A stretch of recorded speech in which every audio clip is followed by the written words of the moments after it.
दोस्तों 16 जून को UPSC civil सेवा परीक्षा का प्रीलिम्स एग्ज़ाम है। नेगेटिव मार्किंग आज भी आप में से बहुत सारे लोगों के लिए एक चैलेंज बना हुआ है या मन में नेगेटिव मार्किंग को लेके एक डर या भय का माहौल हो जाता है। एक तो सीसेट हमेशा से हिंदी माध्यम वालों के लिए चैलेंज हो ही गया है और उस पर नेगेटिव मार्किंग जीएस और सीसेट दोनों पेपर में होने से करेला और नीम चढ़ा वाली स्थिति हो गई है। ऐसी स्थिति में कई बार आपके सामने ये तय करना कठिन हो जाता है कि आप परीक्षा पास करने के लिए कितने प्रश्न टिक करके आएँ या कितने प्रश्नों को अटेम्प्ट करें। कम करेंगे तो भी समस्या, ज़्यादा कर देंगे तो भी समस्या। तो अब कम और ज़्यादा के बीच का वो जो अंतर है वो सही एक क्या नंबर है कि उतने ही प्रश्न आप अटेम्प्ट करें कि सांप भी मर जाए और लाठी भी ना टूटे। कहने का मतलब कि जो कट ऑफ पॉइंट होता है आप एटलीस्ट उसको क्रॉस कर लें। उसके नीचे चले जाने से नुकसान होगा कि फिर अगले प्रीलिम्स का इंतज़ार करना पड़ेगा। अगर 2023 का सिविल सेवा परीक्षा का कट ऑफ देखें जो कि यूपीएससी के द्वारा जारी किया गया, आप लोगों को जानकारी भी होगी। यूपीएससी ने जो कट ऑफ जारी किया उसमें बताया कि 75.41 नंबर जिन लोगों को जीएस में मिले वो परीक्षा पास हो गए जनरल कैटेगरी में। 75.41 मतलब कहने का कि अगर 38 प्रश्न सही कर दिए प्लस माइनस लेस करने के बाद ये फाइनल जो है कि आपने जितने गलत प्रश्न किए थे जो सही किए थे काट पीटने के बाद अगर कुल 38 प्रश्न सही हो गए 75.41 नंबर आए तो जनरल कैटेगरी में लोगों ने प्रीलिम्स पास कर लिया। पर जानकर आश्चर्य होगा कि एसटी कैटेगरी में केवल 24 प्रश्न सही करने वाले लोगों का प्रीलिम्स क्वालिफाई हो गया। ओबीसी एससी उसी तरह से फिर उनके कट ऑफ बताए यूपीएससी ने। तो कहने का मतलब कि आपको 100 में से 38 प्रश्न सही करने हैं अगर आप जनरल कैटेगरी के हैं या आपकी कैटेगरी ओबीसी एससी एसटी है। तो उसके अकॉर्डिंग आप 2023 का कट ऑफ देख के अनुमान लगा सकते हैं। इस बार के लिए एक अपना टारगेट फिक्स कर सकते हैं कि आपको कितने प्रश्न सही करने हैं। अब यहाँ कई अप्रोचेस हो सकती हैं। कई अप्रोचेस मतलब एक अप्रोच तो ये है कि हम पिछले साल के कट ऑफ को ही अगर आधार बना लें तो हम कह सकते हैं कि आप केवल सबसे अच्छी और पहली अप्रोच है कि आप केवल 40 प्रश्नों को अटेम्प्ट कर लें। 40 ऐसे प्रश्न जिन पर आप 101% डैम श्योर हैं कि आपको उनका आंसर पूरी तरह से सही पता है, इसमें गलती की कोई गुंजाइश नहीं है। अगर ऐसा हो जाए तो इससे अच्छी तो कोई स्थिति हो ही नहीं सकती।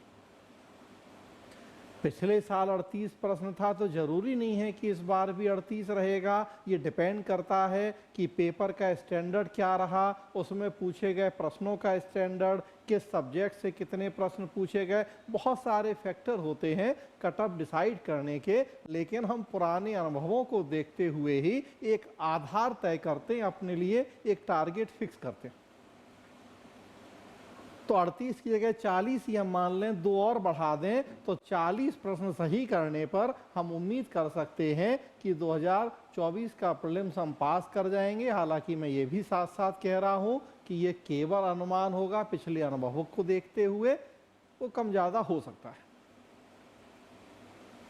तो सबसे अच्छा तरीका तो ये है कि 100 में से बस वैसे 40 क्वेश्चन छांटें जिनकी आंसर हमें पूरी तरह से पता है, हम डैम श्योर हैं, और उन्हें टिक कराएं, बढ़िया प्री पास हो जाएंगे, मीन्स की तैयारी शुरू कर दें। लेकिन अब यहाँ प्रश्न उठता है कि क्या एग्ज़ाम में शामिल होने वाले लोगों को 100 में से 40 प्रश्नों के आंसर एकदम 100% सही तरीके से पता होते भी हैं या नहीं, और अगर होते हैं तो ऐसे कितने लोग होते हैं?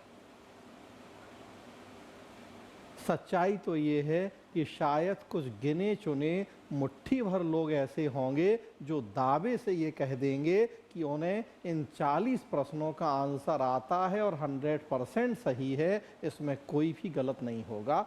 बहुत मुट्ठी भर लोग ही शायद ऐसे होंगे। मैं ये नहीं कह रहा कि कोई नहीं होगा, लेकिन ऐसे लोगों की संख्या बहुत कम होगी। जो यूपीएससी के प्रश्नों का लेवल है, जो स्टैंडर्ड है, जो नेचर है प्रश्नों का, दिए गए कथनों में कितने कथन सही हैं, 1 कथन सही है, 2 कथन सही हैं, 3 कथन सही हैं, 3 से ज़्यादा कथन सही हैं, कूट वाले प्रश्न हैं कि 1 और 2 सही है, 2 और 3 सही है, 1, 2, 3 सही है, कि एक प्रश्न में कई प्रश्न छुपे होते हैं। एक प्रश्न के लिए कई सारी जानकारियां, कई सारा डेटा, कई सारे कॉन्सेप्ट, कई सारी अंडरस्टैंडिंग एक साथ काम करती है, तब एक प्रश्न का आंसर निकलता है।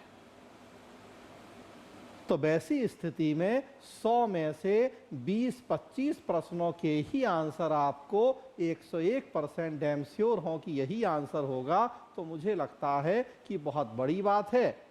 और 40 का है तब तो खैर हमने कहा एक्सेप्शनल केस है, उसकी तो फिर बात ही नहीं कर रहे।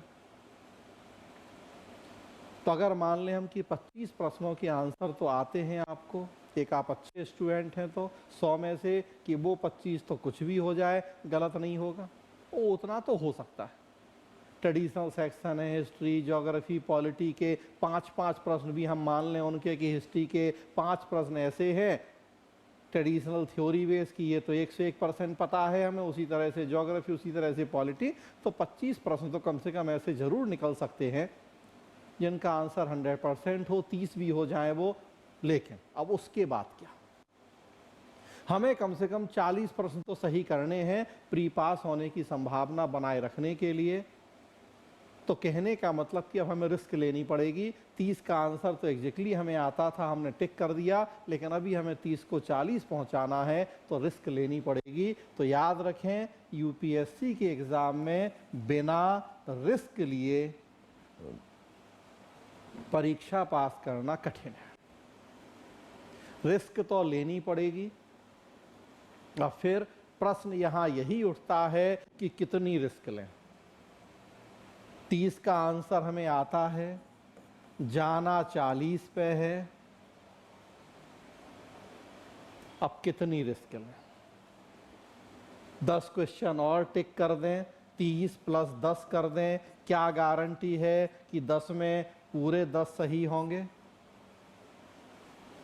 जिन 10 पे हमने तुक्का लगाया, अनुमान लगाया, 5 सही 5 गलत हो गए, प्लस माइनस करके वो 30 का 32-33 हो जाएगा, काम नहीं चलेगा।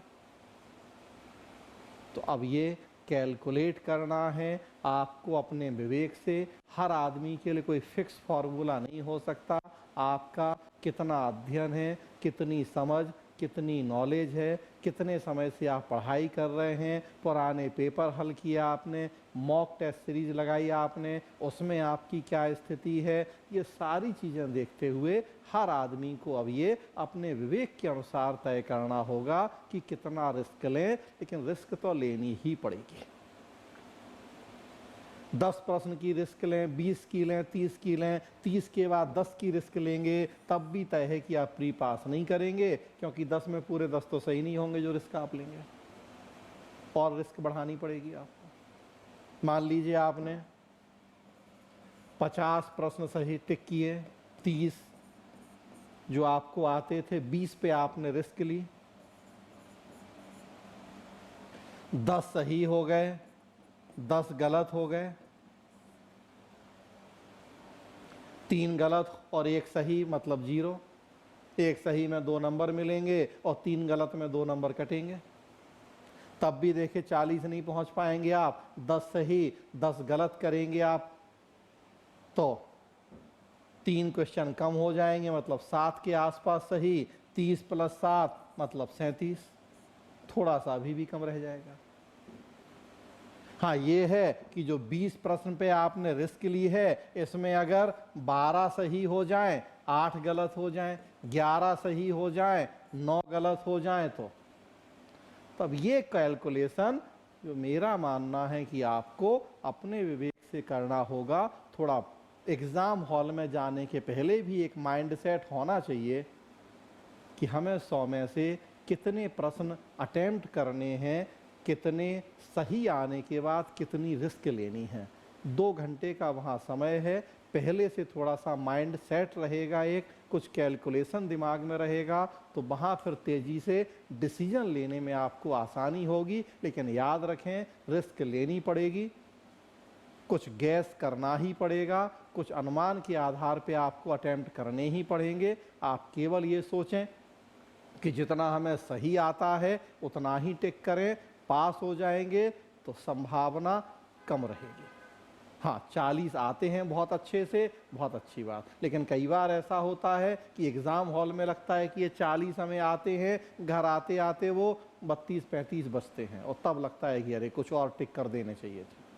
तो ये इतना बड़ा मामला है, चुनौती है कि बहुत आप बुद्धिमत्तापूर्ण तरीके से इसको सॉर्ट आउट नहीं करेंगे तो समझदार होने के बाद भी कई बार आप आंकड़ों के खेल में उलझ जाएंगे और प्रीलिम्स पास होने से वंचित हो जाएंगे।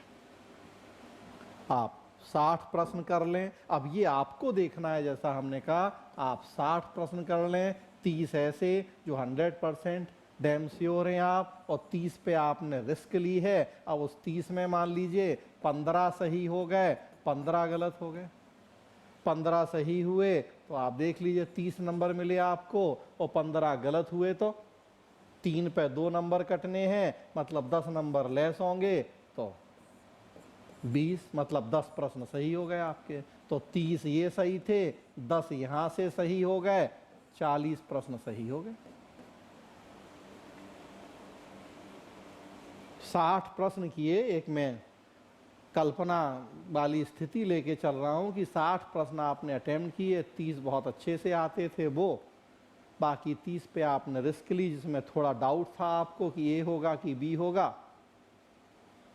तो जो 30 आपने रिस्क ली, 15 सही 15 गलत भी हुए, तो प्लस माइनस करके आपके 40 हो जाएंगे, 80 नंबर बनेंगे, पिछले कटअप के अकॉर्डिंग तो पास हो जाएंगे। उसमें 18 सही हो गए, 12 गलत हुए, प्रॉफिट हो जाएगा। लेकिन अगर ऐसा हुआ कि 18 गलत हो गए और 12 सही हुए, थोड़ा लॉस भी हो सकता है। तो इसलिए ये कैलकुलेशन आप अपने विवेक के अनुसार करें। हाँ, पहले से थोड़ा एक माइंडसेट इसके लिए ज़रूर तैयार करके जाएं, और उतनी रिस्क तो लें कि अल्टीमेटली 40 प्रश्न सब काट पीट करने के बाद सही हो, मतलब 80 नंबर आए। अगर आप जनरल कैटेगरी के हैं, ओबीसी एससी एसटी हैं, तो मैंने कहा उसके कटअप के अकॉर्डिंग आप माइंडसेट तैयार करके जाएं। धन्यवाद।